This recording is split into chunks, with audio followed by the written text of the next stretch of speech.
আসসালামু আলাইকুম, মিরাজ হোসেন গাজী সকলকে স্বাগত জানাচ্ছি প্রবাস তথ্য কেন্দ্র আপডেটে।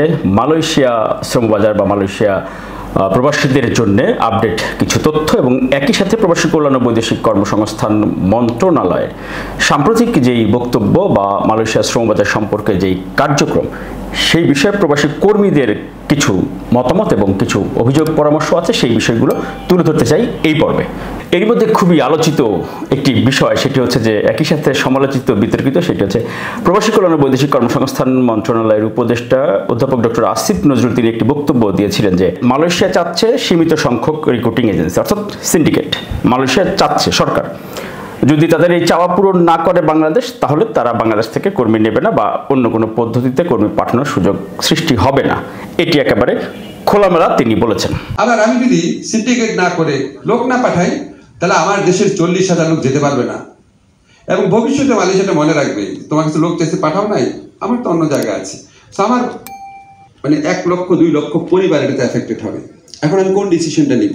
আচ্ছা, যদি তাই হয় তাহলে এই যে পরিবর্তন, এই যে অভ্যুত্থান, এই যে রাজনৈতিক সরকারের যে প্রভাব বা অনিয়ম, এখন তো অন্তর্বর্তীকালীন সরকার, এখন তো প্রধান উপদেষ্টা ডক্টর মোহাম্মদ ইউনূস আর মালয়েশিয়ার প্রধানমন্ত্রী ডক্টর আনোয়ার ইব্রাহিম দুজনের খুবই ভালো বন্ধু, ব্যক্তিগত সম্পর্ক, এটি আপনি বিভিন্নবার বলেছেন, আমরাও জানি বা দেখেছি সেটি। তাহলে ডক্টর মোহাম্মদ ইউনূস এবং আনোয়ার ইব্রাহিম কথা বলে মালয়েশিয়ার শ্রমবাজারের দুটি ইস্যু, একটি হচ্ছে এই যে বিতর্কিত সিন্ডিকেট, সেই সিন্ডিকেট মুক্ত শ্রমবাজার উনি যদি করতে পারেন অবশ্যই সেটি সাধুবাদ। যদি আমি 3টি সমস্যা ধরি, একটি হচ্ছে অভিবাসন ব্যয়, আরেকটি হচ্ছে সিন্ডিকেট, আরেকটি হচ্ছে কর্মীদের কর্মপরিবেশ বা কোম্পানি বা কাজ বা সঠিক কোম্পানি খুঁজে পাওয়া। একই সাথে মালয়েশিয়া সরকার তাদের নিয়োগদাতা প্রতিষ্ঠানগুলোকে যে কোটা অনুমোদন দেন বা অ্যাপ্রুভাল দেন সেখানকার মানব সম্পদ মন্ত্রণালয় থেকে, সেটির যেন শতভাগ স্বচ্ছতা থাকে। একই সাথে বাংলাদেশের হাই কমিশনের শ্রম কল্যাণ উইংয়ের অ্যাটাস্টেশনের ক্ষমতা যেন একেবারে শতভাগ স্বচ্ছতা নিশ্চিত করা হয়, যাতে কোম্পানি ভিজিট করে সত্যায়ন করতে পারেন। নাহলে এই কর্মী পাঠানোর কোনো দরকার নেই, পরিষ্কার। আমি এই খাতের একজন পর্যবেক্ষক বিশ্লেষক, দীর্ঘদিন এই খাত নিয়ে কাজ করি, কর্মীদের সাথে ইনশাল্লাহ লাখ লাখ কর্মীদের সাথে আমার প্রতিনিয়ত যোগাযোগ।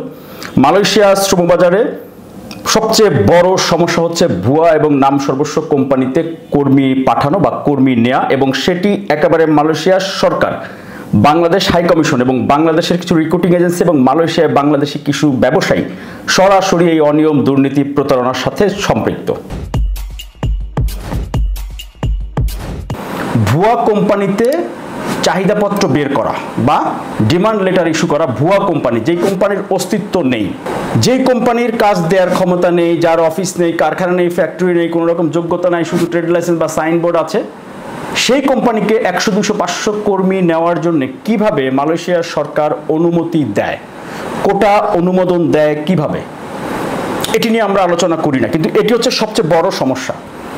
আপনি 5 লাখ টাকা দিয়ে যান আর 1 লাখ টাকা দিয়ে যান, মালয়েশিয়াতে যাওয়ার পরে গিয়ে যদি দেখেন কোম্পানি নাই, কাজ নাই, কোম্পানির অস্তিত্বই নাই, উল্টো নিজের টাকায় পারমিট করতে হয়, আবার পাসপোর্টটা নিতে হলেও 5,000 রিঙ্গিত দিতে হয়।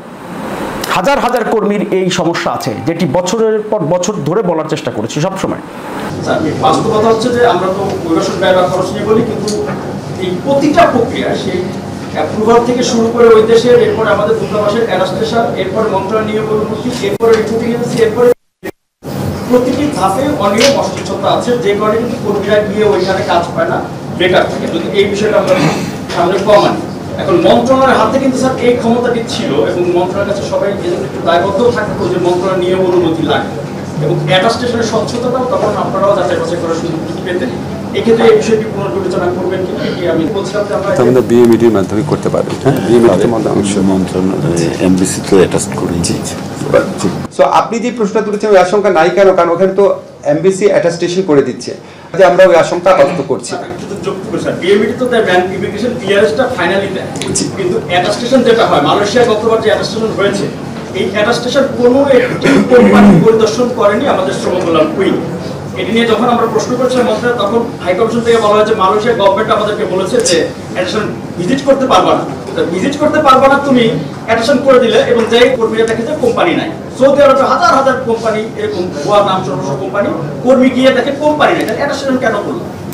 সত্যায়িত করলাম। আপনি কারেক্টলি পয়েন্ট আউট করেছেন যে শ্রম কল্যাণ যে উইং আছে আমাদের বিদেশি দূতাবাসগুলোতে, এখানে এদেরকে সবচেয়ে বেশি তৎপর হতে হবে। যদি দূতাবাসগুলো ঠিক মতো কাজ করে তাহলে অনেক অনিয়মই অনেকাংশে দূর করা সম্ভব। আমরা কোনো বুলেট প্রুফ সিস্টেম পাবো না, বাট আমরা প্রতিনিয়ত চেষ্টা করে যাব। মানে বিভিন্ন ব্যক্তি বিভিন্ন ফেসবুক ইউটিউবে যারা অনেকে বাহাদুরি কথাবার্তা বলেন, ফাটায় ফেলেন, এই করেন সেই করেন প্রবাসীদের জন্য, ওই ফাটায় ফেলে আসলে লাভ নেই। টেকনিক্যাল ইস্যুতে কথা বলতে হবে আসলে সুনির্দিষ্টভাবে, সরাসরি আইন কানুন নিয়ম বুঝে, নাহলে আপনি খামাখা বলে লাভ নাই। সবাই ভালো থাকবেন, সুস্থ থাকবেন। বিদায় নিচ্ছি মিরাজ হোসেন গাজী। এই পর্ব থেকে প্রবাস তথ্য কেন্দ্রের সাথেই থাকুন। আল্লাহ হাফেজ। আপনি কি বৈধভাবে কর্মী হিসেবে বিদেশে যেতে চান? আপনি কি রেমিটেন্স যোদ্ধা হিসেবে প্রবাস জীবনযাপন করছেন? আপনার জন্য প্রয়োজনীয় এবং জরুরি সকল তথ্য হাতের মুঠোয় পাচ্ছেন প্রবাস তথ্য কেন্দ্রে। প্রবাস তথ্য কেন্দ্র ইউটিউব চ্যানেল, এরই মধ্যে 10 লাখের বেশি সদস্যের বিশাল একটি পরিবার আমরা এখন।